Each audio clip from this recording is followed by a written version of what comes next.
இன்றைக்கி நம்ம முருங்கைக்கீரையில் ரசமும் முருங்கைக்கீரையை பொரியல், இந்த கீரையில் எப்படி ரசம் வைக்கலாம், பொரியல் எப்படி செய்யலாம் பார்க்கலாம். அதுக்கு நான் ஃபஸ்ட்டு பார்த்திங்கன்னா கடலைப்பருப்பு இதில் சேர்த்துக்கிறேன். துவரம்பருப்பு கூட சேர்த்துக்கலாம்.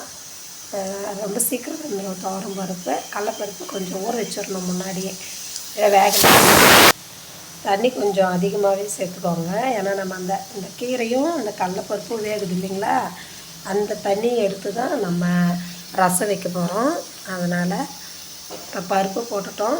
பருப்பு நான் ஆல்ரெடி ஊற வச்சுருந்தேன். ஒரு அரை மணி நேரம் இருக்கும். முன்னாடியே எடுத்து பருப்பை நல்லா கழுவிட்டு ஊற வச்சுருங்க. ஏன்னா கடலைப்பருப்பு ஊறினா தான் சீக்கிரம் வேகும். பருப்பு ரொம்ப குழஞ்சி போகக்கூடாது. பருப்பு நம்ம சாப்பிடும்போது நல்லா ரொம்ப பருப்பு இருக்கிறது தெரியாமல் குழையக்கூடாது. அந்த மாதிரி சொல்கிறேன். பருப்பு கீரையும் சேர்த்து சாப்பிடும்போது நல்லாயிருக்கும். எல்லா கீரையும் இதில் போட்டுக்கலாம். முருங்கைக்கீரை சில பேர் நல்லா இருக்குன்னு அலசவே மாட்டாங்க. கண்டிப்பாக அலசணும்.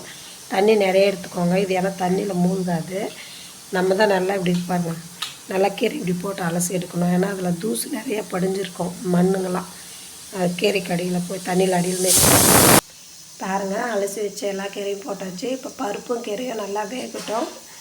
தண்ணி ஃபுல்லாக சுண்ட விட்றக்கூடாது. பருப்பு வெந்ததும் நம்ம ஆஃப் பண்ணிடலாம். கீரை சீக்கிரம் வெந்துடும். பருப்பு வெந்தால் சரி, நம்ம இறக்கிடணும். அப்போ தான் நமக்கு அந்த தண்ணி கிடைக்கும். அந்த தண்ணியில் தான் நம்ம ரசம் வைக்க போகிறோம். மூடி அது லைட்டாக கொதி வர வரைக்கும் தான். நம்ம கொதி மேலே வர வரைக்கும் விட்டுட்டோம்னா மொத்த கீரையும் வெளியே வந்துடும். அதில் இருக்கிற எல்லா சத்தும் போயிடும். நான் சும்மா அது ஒரு அந்த கீரை உள்ள அமர்றதுக்கு அந்த தண்ணி மேலே வரணும். அதனால் நான் இங்கே தான் வெயிட் பண்ணிட்டுருக்கேன். நீங்கள் மூடி வச்சுட்டு வெளில போயிடாதீங்க, மொத்த தண்ணி கீழே வந்துடும். கீரை நம்ம பொரியல் பண்ணுறதுக்கு வெங்காயம், காஞ்ச மிளகா, இதுக்கு நம்ம மிளகாத்தூள் போட்டுக்கலாம். வெங்காயம் கட் பண்ணி எடுத்துக்கலாம். இதில் பார்த்திங்கன்னா ஒரு எலுமிச்சை பழத்தில் பாதி சைஸ் தான் நான் அப்படியே எடுத்திருக்கேன். ஏன்னா பார்த்திங்கன்னா நாங்கள் ஒரு 4 பேர் சாப்பிட்ற மாதிரி வைக்கிற இந்த ரசம். இது புளிப்பு அதிகமாக இருக்கும். அதனால் புளிப்பு நம்ம ஒரு கீரை ரசமோ இல்லை ஏதாவது ஒரு நல்ல சத்தான பொருளை வச்சு வெறும் ரசம் வைக்கும்போது கூட புளிப்பு இருக்கலாம். ஆனால் மற்றபடி நம்ம ஒரு நல்ல கீரை ரசம் அந்த மாதிரி ஏதாவது காய்களாக போட்டு வைக்கும்போது அந்த தண்ணியில் வைக்கிறோம் இல்லைங்களா, அப்போ புளிப்பை கம்மி பண்ணிடணும். இல்லைன்னா நமக்கு அதோட சத்து அதிகமாக கிடைக்காது. புளிப்பு போய் அது எல்லாத்தையும் இது பண்ணிடும். அதனால தான் புளி கம்மியாக எடுத்துக்கோங்க. கொஞ்சம் புளி இதில் தக்காளி போட்டிருக்கு, கொத்தமல்லி இலை போட்டிருக்கு, கரைச்சி எடுத்துக்கலாம். அடுத்து பார்த்திங்கன்னா இது நான் அரைக்கிறதுக்கு என்னென்ன போட்டிருக்கேன்னா மிளகு, சீரகம், வர கொத்தமல்லி, அதுக்கப்புறம் இஞ்சி, பூண்டு. இந்த ரசம் நமக்கு ரொம்ப ரொம்ப ஹெல்த்தியாக இருக்கும். உடம்புக்கு ரொம்ப நல்லது. இந்த ரசம் சாப்பிட்டு பாருங்கள், அவ்வளோ ஃப்ரீயாக இருக்கும். வாங்க இது ஒரே ஒரு சுற்று அரைச்சி எடுத்துகிட்டு வந்துடலாம். நமக்கு பார்த்திங்கன்னா பருப்பு நல்லா வெந்துடுச்சு. கீரையை எடுத்துகிட்டு தனியாக இங்கே பாருங்கள். பருப்பு இப்படி தான் வெந்திருக்கணும், மாவு மாதிரி. ரொம்ப இது குழையாது. கடலை பருப்பு எவ்வளோ நேரம் வேக வச்சாலும் குக்கரில் போட்டால் குழஞ்சிடும்.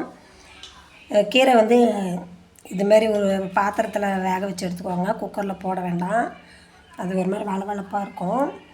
இப்போ இந்த தண்ணியை அந்த அடியில் இருக்கிற கீரையை எடுத்துகிட்டு இந்த தண்ணியை நம்ம இந்த ரசம் தண்ணியோடு மிக்ஸ் பண்ணிக்கலாம். ரசத்துக்கு பாருங்கள், சட்டி வச்சாச்சு, எண்ணெய் ஊற்றிக்கிட்டோம், கடுகு போட்டுக்கலாம்.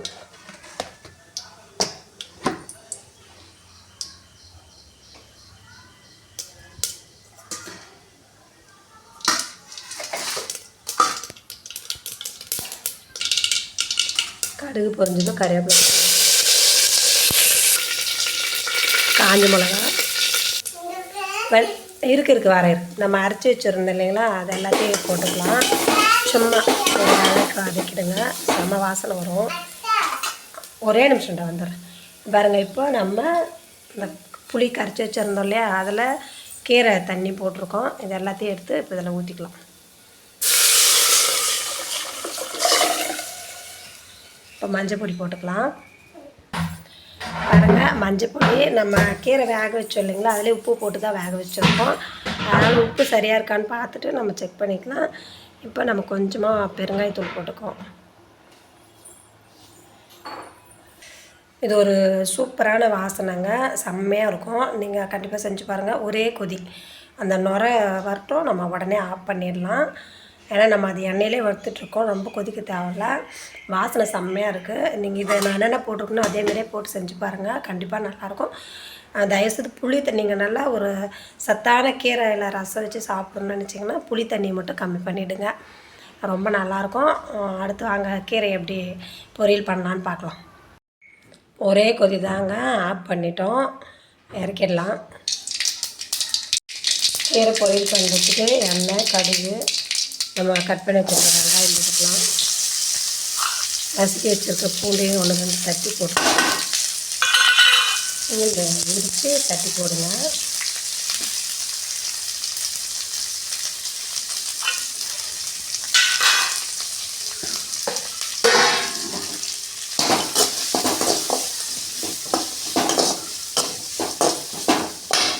வெங்காயம் நல்லா வதங்கட்டுங்க. வெங்காயம் நல்லா வதங்கிட்டோம்.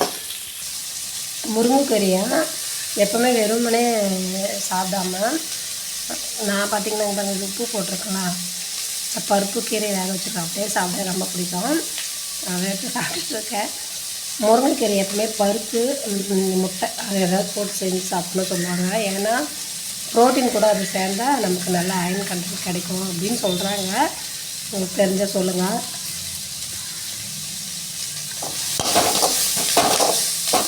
ஒன்று பருப்பு போடுவாங்க, வேர்க்கடலை பொடி பண்ணி போடுவாங்க, வேர்க்கடலை வறுத்துட்டு அதை தூள் பண்ணி போடுவாங்க.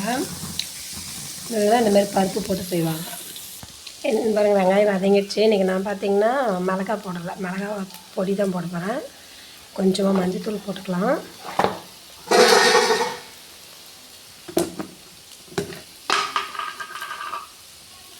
கொஞ்சமாக மிளகாத்தூள் போட்டுக்கலாம்.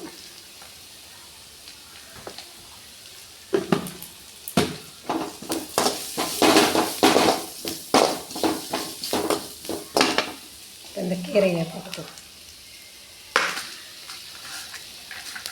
கீரையில் கண்டிப்பாக தண்ணி இருக்கக்கூடாது, நல்லா புளிஞ்சு எடுத்துடணும்.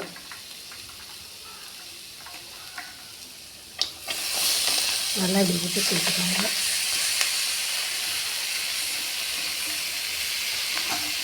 நிறைய பேருக்கு சாப்பிட்டா ஜீரணம் ஆகுது சொல்லுவாங்க. இந்த மாதிரி பருப்பும் கீரையும் நம்ம சேர்த்து சாப்பிட்டோம்னா நல்ல டைஜஷன் ஆகும்.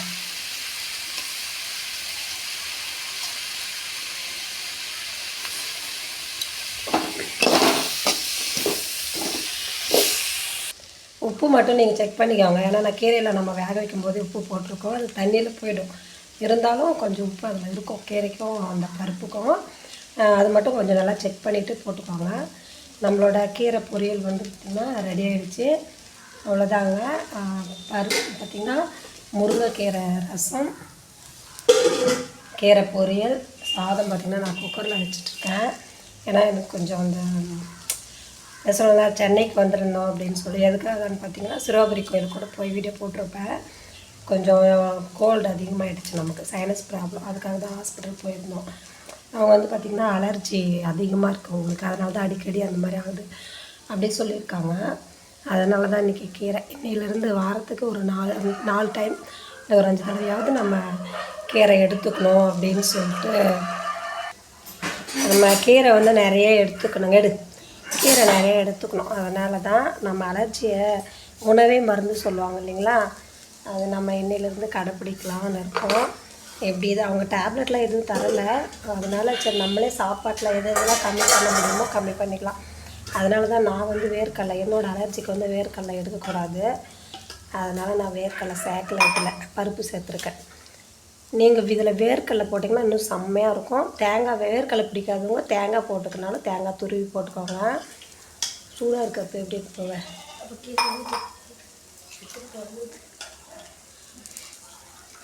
ரெண்டில் நீங்கள் உங்களுக்கு எது பிடிக்குமோ அதை போட்டுக்கோங்க. இந்த ரசம் நீங்கள் செஞ்சு பாருங்கள், கமெண்ட் பண்ணுங்கள். இதில் ஆட் பண்ணக்கூடாது, இது கூட இன்னும் இது ஆட் பண்ணி பாருங்கள், உங்கள் ரசம் இன்னும் மனமாக இருக்கும். உங்களுக்கு தெரிஞ்சதுன்னா நீங்கள் கமெண்ட் பண்ணுங்கள். எனக்கு தெரிஞ்ச இந்த ரசம் ரொம்ப வாசனையாக இருக்குது. கீரை ரசம் நான் புளி கம்மியாக போட்டு நல்லா ஹெல்த்தியாக தான் செஞ்சுருக்கேன். கீரையும் செஞ்சுட்டோம், ரசம் குடிக்கலாம், அந்த மாதிரி தான் இருக்குது, சூப் மாதிரி. அவ்வளோதாங்க. இந்த வீடியோ உங்களுக்கு பிடிச்சிருந்தா கண்டிப்பாக சேனலுக்கு சப்போர்ட் பண்ணுங்கள். நீங்களும் இதேமாதிரி செஞ்சு பாருங்கள். உங்களுக்கு தெரிஞ்சால் வேறு எதனா கமெண்ட் பண்ணுங்கள்.